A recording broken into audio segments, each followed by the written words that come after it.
você tem que ficar atento, né, para ver se o seu cliente realmente cometeu um furto mediante fraude, se ele cometeu um estelionato. Porque se ele tiver cometido um estelionato, você já começa a pena dele na metade do que seria no furto qualificado pela fraude.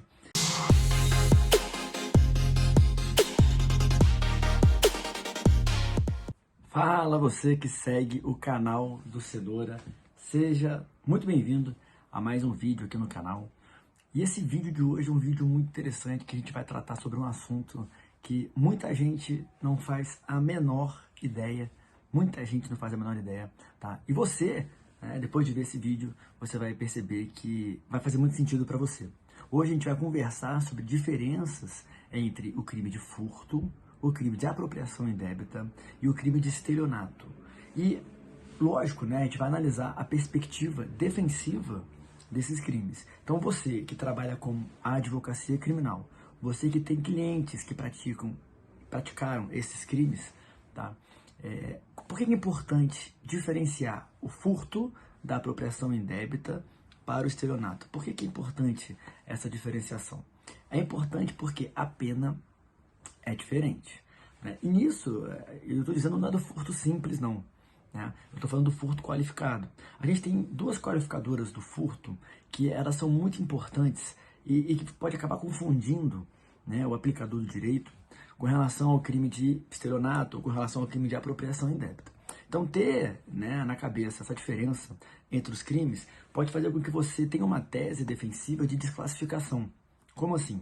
Quando o juiz, né, o promotor de justiça, melhor dizendo, quando o promotor de justiça ele traz uma tipificação na denúncia, ele traz a perspecção da acusação. Tá? Você, como advogado da defesa, o que você tem que fazer? Qual que é o seu papel como advogado da defesa buscando o melhor interesse do seu cliente? O seu papel é analisar aquela tipificação da denúncia e ver, né, se aquele fato narrado na denúncia realmente condiz com a tipificação trazida pela acusação, pelo Ministério Público. Então, pode ser que você analisando a denúncia, você perceba, tá, que os verbos mencionados na denúncia dizem respeito a outro crime, que não o que está narrado na denúncia. E qual que é o seu papel? É buscar o crime que tenha a melhor condição para o seu cliente, né? O seu objetivo na advocacia não é deixar o seu cliente satisfeito? Pois é, vou falar para você o seguinte: quando você deixa o seu cliente satisfeito, o seu cliente satisfeito, ele vai te indicar para vários outros clientes. Então, olha, quando você pensa em multiplicar os seus clientes na advocacia, o que você precisa fazer? Deixar um cliente satisfeito. Se você deixar um cliente muito satisfeito, ele vai te indicar para muita gente. Não tem propaganda melhor que o boca a boca de um cliente satisfeito. E isso dá para você uma multiplicação maravilhosa dos seus clientes, que eu sei que é o que você quer e é o que você vai aprender no vídeo de hoje, tá bom? Então vamos começar falando de um ponto muito importante do furto, que, primeiro, o momento de consumação do furto, tá? Quando que o furto se consuma? Ele se consuma com a inversão da posse. A gente tem várias teorias que tratam desse momento de consumação do furto e do roubo, né, no caso. Mas é importante você saber que o momento consumativo do furto é a inversão da posse. Então, você conseguir uma tentativa de furto, né, é muito difícil quando eu tenho já a inversão da posse, porque eu não preciso, no furto, ter um deslocamento com bem, ou se eu for perseguido, se eu for preso, ainda que eu não tenha uma posse mansa e pacífica, etc., mesmo assim, eu vou ter o crime de furto consumado, tá bom? Então, com relação ao furto, por que eu estou querendo comparar o furto com a apropriação indébita e com o estelionato? Por quê? Porque a gente tem duas qualificadoras do furto, que são as qualificadoras do abuso de confiança e da fraude, que elas podem acabar gerando confusão, né, no aplicador do direito. E para você, né, você tem que entender o seguinte: olha, eu como advogado, qual que é desses crimes, tá? Qual é aquele que tem a menor pena? Se eu pego um furto qualificado, a minha pena é alta, né? Ela vai de 2 a 8, é muita coisa, o furto qualificado, tá bom? Agora, se eu pego o estelionato, eu tenho de 1 a 5, e a apropriação indébita, eu tenho de 1 a 4. Então, tendo a pena de 1 a 4 na apropriação indébita, eu consigo perceber que é a menor pena máxima, né? Vamos dizer assim. tá? Apesar da apropriação indébita e do estelionato começarem com 1 ano de pena, né? Tem a mesma pena mínima, que é o ponto de partida na hora do cálculo da pena, né? Eu vou fazer o cálculo da pena, eu parto da pena mínima, não é isso? Então, apesar de terem a mesma pena mínima, eles têm uma diferença aí na pena máxima. O que é importante? Vamos lá, vamos falar do que é importante. A qualificadora da fraude. Aqui é importante diferenciar a qualificadora da fraude com o estelionato, tá? Porque nos dois tem fraude. Tanto no furto mediante fraude eu tenho fraude, e no estelionato também tem fraude. Tá? Só que o furto mediante fraude eu vou ter uma pena de 2 a 8 anos. Tá bom? Que é o 155, parágrafo 4º do Código Penal. Já o estelionato tem a pena de 1 a 5 anos no estelionato. Então, você, quando está defendendo seu cliente, você vê um furto mediante fraude na denúncia, você tem que ver se realmente aquilo ali é um furto mediante fraude ou se não é um estelionato. Tá? Por quê? Porque a pena do estelionato é muito melhor. Tá bom? O que diferencia os dois? Né? Eu sempre busco trazer para os meus alunos, né, para as pessoas que nos acompanham, eu sempre busco trazer a diferença de um crime para o outro, para você conseguir identificar de maneira mais fácil no caso concreto. E para você identificar no caso concreto a diferença do furto mediante fraude e do estelionato, você tem que analisar o verbo de cada crime. E o verbo do furto, como você bem sabe, é a subtração. O furto é subtrair para si ou para outro em coisa alheia móvel. Isso é furto. Tá? O furto é a subtração. O furto acontece o seguinte: eu tomo a coisa da vítima, tomo a coisa dela. Tá? A coisa não está na minha posse, a coisa está na posse da vítima e eu vou lá e tomo dela. Isso é furto, beleza? Quando eu tenho furto mediante fraude, eu continuo tendo uma subtração da vítima. Eu continuo tomando alguma coisa que está com a vítima. Isso não muda, beleza? Agora, para que serve a fraude? A fraude ela faz com que a vítima diminua a vigilância sobre a coisa. As qualificadoras do furto, elas tornam o furto mais fácil. Então, se eu tenho uma fraude como qualificadora do furto, o que significa isso? Que eu tenho um furto mais fácil. Nossa, minha voz hoje tá quase indo embora, né? Depois de muita aula, cara, esses dias, impressionante, dei aula bastante, né? Hoje de manhã, dei aula a manhã toda, dei aula semana todinha agora. Então a voz está um pouco, né, falhando, né? Peço até perdão para vocês. Mas o importante é conseguir passar esse conteúdo para vocês no dia de hoje, tá? Então, no furto mediante fraude, a fraude faz com que aquela subtração fique mais fácil. É isso que acontece no furto mediante fraude. Né? Então, como assim? Imagina um exemplo em que tem 2 agentes. Um agente entra numa loja e fala assim para a atendente, fala: por favor, você pode me atender aqui no cantinho? Quero ver esse celular aqui e tudo. E aí a atendente vem e fica distraída ali naquele canto. Então você vê, um dos agentes fingiu que queria comprar alguma coisa, queria comprar um celular, por exemplo. E isso fez com que a vítima, né, essa fraude fez com que a vítima prestasse atenção no pedido dele ali, né, no atendimento, e diminuísse a vigilância com relação aos demais bens da loja. E essa diminuição da vigilância com relação aos demais bens da loja facilitou para que o co-réu, né, o comparsa, entrasse na loja e subtraísse celulares. Você percebe que eu tenho uma subtração de celulares? Então eu tenho furto. E você percebe que essa subtração ficou mais fácil porque o comparsa ficou fingindo uma situação com a vítima para diminuir a vigilância sobre as coisas. Então eu tenho um furto qualificado pela fraude. Ele usou uma fraude, uma enganação, para conseguir diminuir a vigilância da vítima sobre a coisa, para conseguir ir lá e subtrair aquele bem de maneira mais fácil. Isso é um furto mediante fraude. Tranquilo, pessoal? Olha só a diferença para o estelionato. Artigo 171, estelionato. Não sei se você tem conhecimento, né, mas quando a gente fala o famoso 171, né, a pessoa que tem a lábia muito boa, o cara que é enganador, né, o cara que é trambiqueiro, o pessoal chama de 171. E esse apelido 171 ele surgiu justamente por causa do crime de estelionato que está previsto no artigo 171, beleza?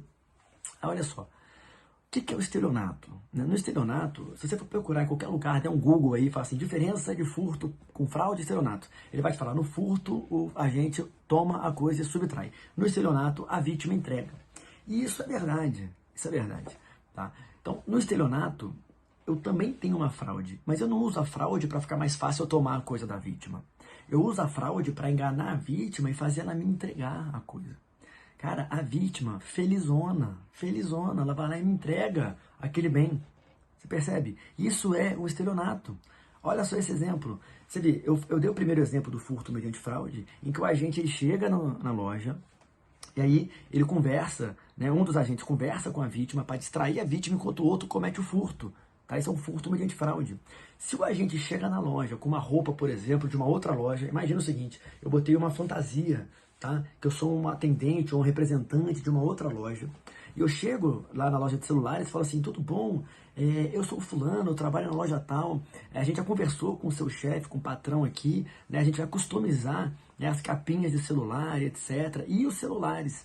Então, a gente combinou com o seu chefe dele entregar pra gente uma caixinha com 20 celulares. Você não teria essa caixinha com 20 celulares para já entregar pra gente? Amanhã a gente te devolve essa caixinha, tá? Com celulares já customizados, tá tudo certo, a gente já falou com o patrão e tal. E a vítima, enganada, o que ela faz? Ela acha maravilhosa essa ideia e ela entrega a caixa com 20 celulares pro agente. E o agente vai embora. Isso é um estelionato. Veja, tanto no furto quanto no estelionato, nesse furto com fraude, né, qualificado, quanto no estelionato, eu tive uma enganação.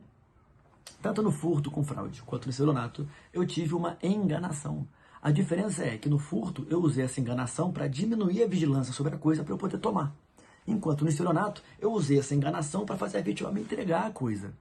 Cara, isso parece besteira, tá? Mas no furto qualificado pela fraude, eu tenho uma pena muito maior do que a pena do estelionato. Só para começar, na pena mínima, que é o ponto de partida da nossa dosimetria da pena, já é o dobro. Enquanto no estelionato eu começo com 1, no furto com fraude eu começo com 2.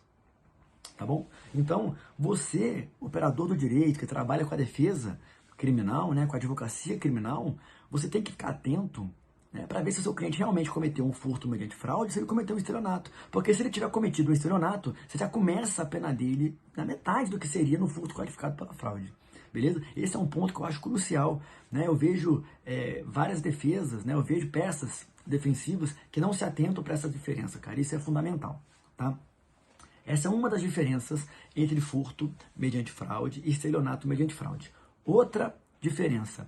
Você vai perceber que no ano de 2021 a gente teve alterações, né, tanto no caso do furto quanto no caso do estelionato, que foi incluída uma nova modalidade de furto mediante fraude, que é a fraude eletrônica.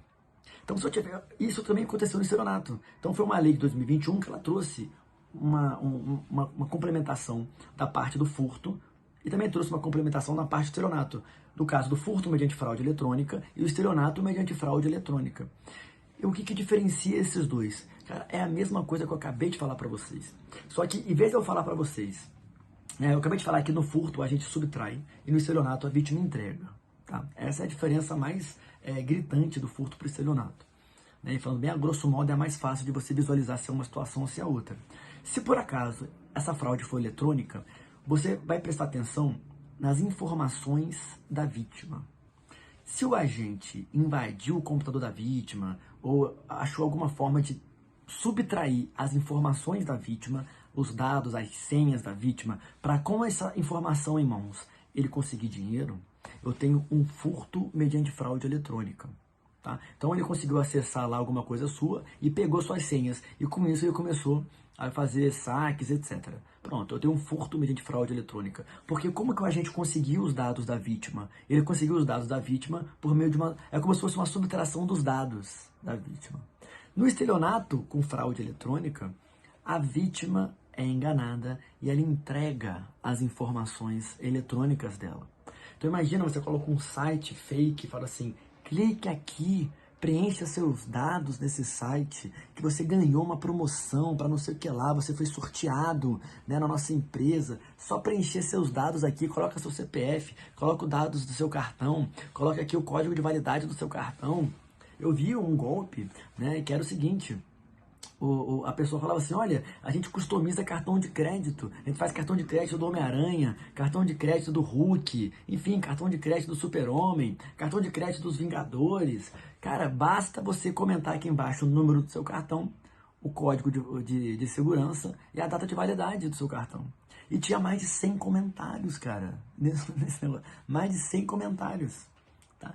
Nisso, o que está acontecendo? É um estelionato com fraude eletrônica. É o agente jogando uma isca para ver se ele ganha da vítima as informações que ele precisa para fazer a fraude eletrônica. Beleza? Então também tem essa diferença do furto mediante fraude eletrônica e do estelionato mediante fraude eletrônica. Nesse caso da fraude eletrônica, eu tenho a mesma pena para os dois. Tá bom? Aí, vê só. Vamos falar agora. Vamos incluir nessa brincadeira a apropriação indébita. E para incluir a apropriação indébita, eu tenho que sair dessa seara, né? Porque a apropriação indébita a gente viu que é o crime que tem a menor pena dentre esses três. Então eu tenho que sair dessa seara da fraude, eu tenho que entrar numa seara da confiança. Tá? Então, para eu falar de furto, apropriação indébita e estelionato, eu vou entrar na seara da confiança. Como assim a seara da confiança? Também existe uma qualificadora no furto, que é a qualificadora do abuso de confiança. Inclusive, né, um parênteses, essa qualificadora é a única que impede a aplicação do furto privilegiado. Eu posso ter furto privilegiado e qualificado ao mesmo tempo. Isso é tranquilo, não tem problema nenhum. Tem uma súmula que diz isso. Eu só não vou poder ter um furto privilegiado e qualificado se a qualificadora for subjetiva do furto. E a única qualificadora subjetiva do furto é o abuso de confiança. Então ela impede a aplicação do privilégio, que é aquilo que está previsto no parágrafo 2º do artigo 155, que traz lá quando o réu é primário, quando o réu quando a coisa é de pequeno valor, né, a coisa for subtraída for de pequeno valor e o réu for primário, eu tenho uma série de benefícios pro acusado. Tá? Então isso é um furto privilegiado, que eu não vou ter essa aplicação se eu tiver um furto com abuso de confiança. E o que é o furto com abuso de confiança? O furto com abuso de confiança ele acontece quando o agente, né, ele usa a confiança que a vítima tem com ele. Porque olha só, o que eu falei para vocês no comecinho desse vídeo? Né? Deixa eu instalar o dedo. Maravilha. O que eu falei para vocês no comecinho desse vídeo?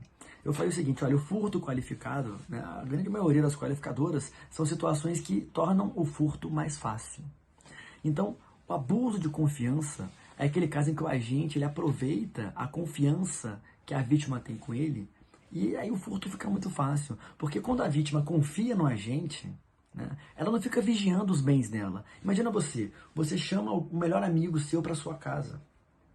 E você vai no banheiro, enquanto seu amigo está na sua casa. Você fica preocupado que o seu amigo vai pegar algum bem seu, vai pegar seu celular, ou vai pegar algum dinheiro que está em cima da mesa? Você não fica preocupado porque você confia no seu amigo que está na sua casa. Você não fica protegendo os seus bens para o seu amigo que está na sua casa. Você não faz isso, né? Porque você confia nele. Agora, se ele abusa dessa confiança, você vai no banheiro, ele pega os bens, né, os seus bens, para ele, abusando dessa confiança, aí eu vou ter um furto com abuso de confiança, beleza? Aí eu vou ter o furto com abuso de confiança, que é um furto qualificado, beleza? Então presta atenção, a confiança no furto com abuso de confiança, ela serve para quê? Para eu diminuir, olha só, tornar o furto mais fácil. Eu diminuo a vigilância das coisas porque eu confio no agente. E ele abusa dessa confiança e furta para ele, toma coisa para ele. Beleza? Isso é um furto com abuso de confiança. E é importante a gente falar do abuso de confiança com relação à apropriação indébita e ao estelionato, porque olha só, o que é uma apropriação indébita? Na apropriação indébita, o verbo ele não é o subtrair igual ao do furto. Na apropriação indébita, o verbo é apropriar-se. E eu só me aproprio de algo que já está comigo. Para eu me apropriar de algo, esse algo tem que estar comigo. Se não está comigo, eu tenho que subtrair, eu tenho que tomar para mim. Se já está comigo, basta eu me apropriar. É algo que não é meu, é de alguém, está comigo na minha posse e eu passo a agir como se eu fosse o dono daquilo ali. Agora, para aquela coisa chegar até a minha posse, entra a confiança. Então, por exemplo, começou a pandemia, imagina que meu notebook quebrou, tá bom? E aí eu tenho um grande amigo meu que ele tem 2 notebooks. Eu falo, cara, você me empresta um notebook? Ele vai me emprestar um notebook por quê? Porque ele confia em mim. Fala, te empresto. Maravilha. E ele me empresta. E eu, nesse primeiro momento, isso aqui é fundamental para a gente diferenciar isso do estelionato. Nesse primeiro momento eu não tenho dolo nenhum. Eu não estou agindo com dolo. 0 dolo. Eu realmente quebrei o notebook e preciso de um notebook emprestado. Tá bom? Então, ele me empresta o notebook. A partir do momento que eu estou usando o notebook, passa 1 mês, passa 3 meses, passa 1 ano, passa 2 anos. E meu amigo, cara, e o meu notebook? Tu não vai me devolver, não? Eu falo, cara, achei que você nem queria mais, você nunca cobrou. Ele, bicho, meu notebook tá com você, cara, você tem que me devolver. Eu falo, não vou te devolver não, cara, desculpa, eu já tô usando aqui, já acostumei, já trato como se fosse meu. Não vou devolver. Quando ele nega a devolução, eu tenho a consumação do crime de apropriação indébita. Beleza? Eu vou ter a consumação do crime de apropriação indébita, cara. E essa consumação, né, do crime de apropriação indébita, ela acontece quando a gente age como se fosse o dono, né? Tem aquele dolo de não devolver, que a gente chama de ânimos de não devolução, que é o ânimos rensibi habendi, né, no latim. E veja que partiu tudo da confiança. Tudo começou com o quê? Com a confiança. Ele só me emprestou o notebook porque ele confiava em mim. Então, depois que eu estava com o notebook, surgiu em mim um dolo de me apropriar daquilo e ficar com aquilo para mim. Beleza, pessoal? Isso é uma apropriação indébita. E o que diferencia isso do estelionato? Olha como é que é sutil, tá? Se por acaso ficar comprovado que, na verdade, o meu dolo não surgiu depois que o notebook veio para minha mão. O meu dolo foi muito antes disso. Eu já pedi o notebook com dolo de não devolver. Eu já pensei, cara, eu vou enganar o meu amigo. Se eu pedir o notebook, ele vai me emprestar. Então eu vou fingir que eu preciso do notebook para ele me emprestar. E ele me emprestando, ele perdeu. Vai ficar para mim. Olha só, o que é isso? Sou eu enganando alguém para esse alguém me dar alguma coisa enganado. Isso é estelionato. Então, a mesma confiança que eu usei na apropriação indébita, eu estou usando no estelionato. A diferença é, na apropriação indébita, o dolo, ele surge depois que a coisa já estava comigo. Quando eu pedi emprestado, eu realmente queria emprestado, eu não tinha dolo de ficar com aquela coisa para mim. Porém, depois que já estava comigo aquela coisa, aí surgiu um dolo de eu me apropriar. No estelionato, lá no começo eu já tenho dolo. Esse meu dolo, ele é anterior à posse. Antes de eu pegar a coisa para mim, eu já tenho dolo. E é justamente esse meu dolo que faz eu enganar a vítima e faz ela me entregar. E ela só consegue ser enganada, o que possibilita essa enganação é justamente a confiança. Então você percebe que eu tenho, nos 3 crimes, tanto no furto com confiança, no estelionato e na apropriação indébita, eu tenho essa confiança pairando, né, nos 3 crimes. Tá? Eu tenho a confiança pairando aí. Então, você como operador do direito, para você conseguir uma tese defensiva perfeita, o que você tem que fazer? Comprovar que o dolo do seu agente não estava antes dele ter a coisa. Você tem que comprovar que o dolo só surgiu depois que ele estava na posse da coisa. Porque se o dolo é posterior à posse, tá? Depois que eu tive a posse, que surgiu o meu dolo, eu vou ter uma pena de apropriação indébita, do artigo 168. Se o dolo é anterior, eu vou ter uma pena de estelionato, do artigo 171. E isso é muito importante. E isso você também visualiza, sabe aonde? No crime de peculato. Porque se isso acontece no âmbito da administração pública, a gente vai ter o peculato apropriação, a gente tem o peculato mediante o erro de outrem, e a gente tem o estelionato. Então, você tem que tomar muito cuidado, né, você como operador do direito, porque se você pega um peculato apropriação, né, se isso tudo acontece dentro da administração pública, a pena ela é de 2 a 12. Né, o artigo 312 do Código Penal traz uma pena de 2 a 12 anos. Então, olha só, um detalhe pode fazer toda a diferença. E vou dar um outro exemplo para vocês, tá, que pode fazer muita diferença. Imagina que o seu cliente está respondendo por peculato apropriação. Aquele caso em que o agente público, se prevalecendo das facilidades do cargo, se apropria de algo que está na posse dele em razão do cargo. Então eu trabalho na administração pública, eu recebo um notebook funcional para eu trabalhar nesse notebook, e eu, de repente, começo a agir como se eu fosse o dono desse notebook. Eu paro de tratar esse notebook como se fosse um notebook do meu trabalho, eu começo a levar esse notebook para a faculdade, começo a usar o notebook para assuntos particulares, etc. Isso é um peculato apropriação. Mas veja que para eu ter esse peculato apropriação, eu tenho que estar agindo em razão do meu cargo. Então imagina que você tenha um cliente que está respondendo por peculato apropriação. Cara, se esse peculato apropriação sai de peculato apropriação e passa a ser uma apropriação indébita, você vai ter uma pena muito menor. Em vez de ter uma pena de 2 a 12 anos, você vai ter uma pena de 1 a 4. 1 a 4 anos na apropriação indébita. Então, olha o cuidado que você tem que ter na hora de operar o direito para o seu cliente. Imagina uma situação diferente. Cara, olha o tanto de situação que eu estou trazendo para você, né? e falando da mesma coisa. Falando de quê? Falando de furto mediante fraude, estelionato, falando de furto com confiança, estelionato que tem confiança, apropriação indébita que tem confiança, o peculato, a apropriação em que é a administração pública que confia em você e dá um notebook para você trabalhar. Agora, olha só, a gente sabe, né, eu acho que você também sabe, que é possível que um particular ele pratique o crime de peculato junto com um funcionário público. O peculato está dentro dos crimes que só podem ser praticados por funcionário público, no artigo 312 do Código Penal. O conceito de funcionário público está no artigo 327 do Código Penal. Mas é possível que um particular pratique um crime de peculato em coautoria com o funcionário público. Isso é possível? Com certeza isso é possível. Tá? Mas para o particular responder pelo peculato junto com o funcionário público, ele tem que ter consciência de que ele está praticando um crime junto com o funcionário público. Se ele não tem consciência que está praticando o crime junto com o funcionário público, ele não responde pelo peculato. E é aqui que eu quero chegar nesse último exemplo, tá? Para encerrar o nosso vídeo. Olha, você vai pensar comigo o seguinte: se eu tenho um funcionário público cometendo um peculato à apropriação, eu tenho um particular cometendo esse peculato à apropriação junto com ele, caso você consiga provar que esse particular não sabia da condição de funcionário público do funcionário público, ele sai da esfera do peculato à apropriação e ele entra na apropriação indébita. Ele entra na apropriação indébita. É uma atipicidade relativa que a gente consegue. Tá? A gente muda o crime. Por quê? Pelo dolo. O dolo dele não era de praticar apropriação indébita. Na cabeça dele, ele nem sabia que o agente era funcionário público. Na cabeça dele, ele não está praticando peculato, apropriação. Na cabeça dele, ele está praticando o crime de apropriação indébita. Então, você consegue tirar esse particular de uma pena de 2 a 12 anos e você passa esse particular por uma pena de 1 a 4 anos.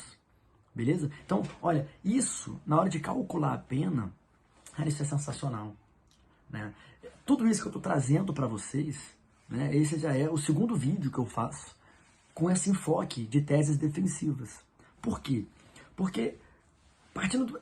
Cara, meu objetivo é falar de dosimetria da pena. O meu objetivo é te falar sobre como calcula a pena, como você consegue uma pena melhor para o seu cliente, para ele ficar satisfeito e para ele trazer para você novos clientes. Esse é meu objetivo. Só que quando eu te ensino, quando eu trago para você uma informação em que você consegue mudar o crime, automaticamente o que você está mudando é o ponto de partida do cálculo da pena.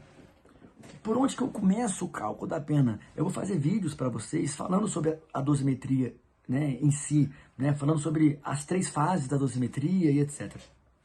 E você vai descobrir que a gente começa a calcular a pena pela pena mínima do crime. Então, se eu tenho um crime que a pena é de 1 a 4, eu começo a minha pena com 1 ano.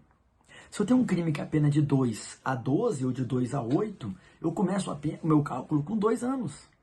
Então, essa pena mínima ela é fundamental, porque ela vai ser seu ponto de partida. Quando você consegue mudar de peculato à apropriação para peculato, quando você consegue mudar de furto com abuso de confiança para apropriação indébita, ou você sai de estelionato, vai para apropriação indébita, o que você tem? Você tem uma pena mínima de 1 ano. 1 ano de pena mínima. Beleza? E essa pena mínima de 1 ano, ela te permite ter suspensão condicional do processo, cara, da Lei 9.099. Né? Imagina, você não tem nem condenação do seu cliente. Né? De acordo com o artigo 89 da Lei 9.099. Cara, ela leva em consideração a pena mínima. Então você chega na pena mínima de 1 ano, você já traz um benefício para o seu cliente que ele jamais teria. Jamais teria. Então, o seu objetivo é, antes de chegar lá na condenação, de chegar no recurso da sentença, de saber como recorrer daquela pena que foi aplicada, é você evitar que se chegue na pena. Então, tudo isso que eu falei foi para te trazer na suspensão condicional do processo. Então você percebe que mudar a pena mínima, né, mudar a capitulação logo no início do processo, cara, você vai ter um processo, né, uma vida processual mais tranquila, porque você vai ter benefícios despenalizadores que vão passar a ser aplicados para o seu cliente. Beleza? Então, como eu falei para vocês, a gente tem na dosimetria 3 fases, tá? Bem rapidinho. uma fase. Primeira fase, eu tenho a circunstância do artigo 59 do Código Penal. Eu começo com a pena mínima e eu vou ter ali a circunstância do artigo 59 do Código Penal para mexer naquela pena. É isso que o juiz vai fazer. Então, você como advogado, a gente vai falar sobre isso, né, nos vídeos posteriores, você como advogado vai ter que saber quais são os argumentos que são utilizados para a gente aumentar a pena nessa circunstância do artigo 59. Culpabilidade, antecedente, personalidade do agente, conduta social, circunstâncias do crime, consequências do crime, motivos do crime, comportamento da vítima, que é uma circunstância benéfica para o réu. E aí você chega na pena base. Chega na pena base. Aí depois vem a segunda fase, que eu falo com as agravantes, atenuantes, chego numa pena intermediária. E aí vem a terceira fase, que eu converso com causas de aumento e diminuição de pena. Tá? Vamos ter vídeos explicando diferença, por exemplo, de causa de aumento de pena para agravante, para qualificadora. Cara, qual que é a diferença de uma qualificadora, uma causa de aumento de pena, uma agravante, uma circunstância do artigo 59? Tudo isso influencia na sua pena para pior. Tudo isso influencia para pior. Mas qual que é a diferença? Você dominando essa diferença, cara, você consegue ter uma pena muito melhor para o seu cliente. Conseguindo uma pena muito melhor para o seu cliente, ele vai indicar você para várias pessoas e você vai conseguir multiplicar os seus clientes. Então, o que eu queria trazer para vocês com esse vídeo? Eu queria que você entendesse a importância que é você conseguir definir especificamente qual que é o crime que a gente pode encaixar a conduta do seu agente, tá? A conduta do seu cliente. Então, a gente está falando aqui de tipicidade formal. É pegar o que está previsto na norma, pegar o que aconteceu e conseguir encaixar. Isso é tipicidade formal. E você tem que saber isso para quando chegar num processo, na prática, você conseguir o melhor para o seu cliente. Tá? Imagina se você mostra para o seu cliente que você domina isso. Cara, se você domina isso, meu amigo, chega para o seu cliente, conversa com ele e pergunta, olha, você teve um dolo anterior ou posterior? Quando você pegou a coisa, você já queria ficar com aquela coisa? Ou quando você pegou a coisa, você sequer imaginava que um dia ia se apropriar daquilo? Ele vai te falar, cara, eu nem sabia que eu ia ficar com aquilo. Eu fiquei depois, fiquei, mas eu nem sabia. Fala, pronto, a gente conseguiu apropriação indébita. Essa é a nossa tese, é nessa tecla que a gente vai bater. Mas antes de bater nessa tecla, a gente vai tentar uma suspensão condicional do processo. Porque a pena mínima é 1 ano. Caraca, cara, o tanto que isso é importante para a sua vida processual, né? Isso é importantíssimo. Beleza, pessoal? Então, esse era o conteúdo que eu queria trazer para vocês no vídeo de hoje. Queria trazer essa reflexão sobre o crime de furto, o crime de estelionato, o crime de apropriação indébita. A gente ainda passeou, né, pelo crime de peculato. Falamos sobre tipicidade formal, falamos sobre o animus reincibi habente. Cara, esse vídeo a gente trouxe bastante conteúdo para você, tá? Se inscreva aqui no canal, não deixe de se inscrever no canal do Cenoura. Se você advoga, né, criminalmente, tem bastante cliente, deixa aqui a sua dúvida, sua sugestão, comenta aqui embaixo, tá? Pode conversar com a gente também, a gente está pronto para poder conversar com você. E mande um vídeo para seus amigos que são advogados. Se você não é advogado e está assistindo esse vídeo, que é o de paraquedas nesse vídeo aqui, pô, manda para seus amigos que são advogados, beleza? Que eles vão te agradecer bastante de ter acesso a esse conteúdo aqui. Tranquilo? Fecha a conta então, passa a régua, tchau e obrigado.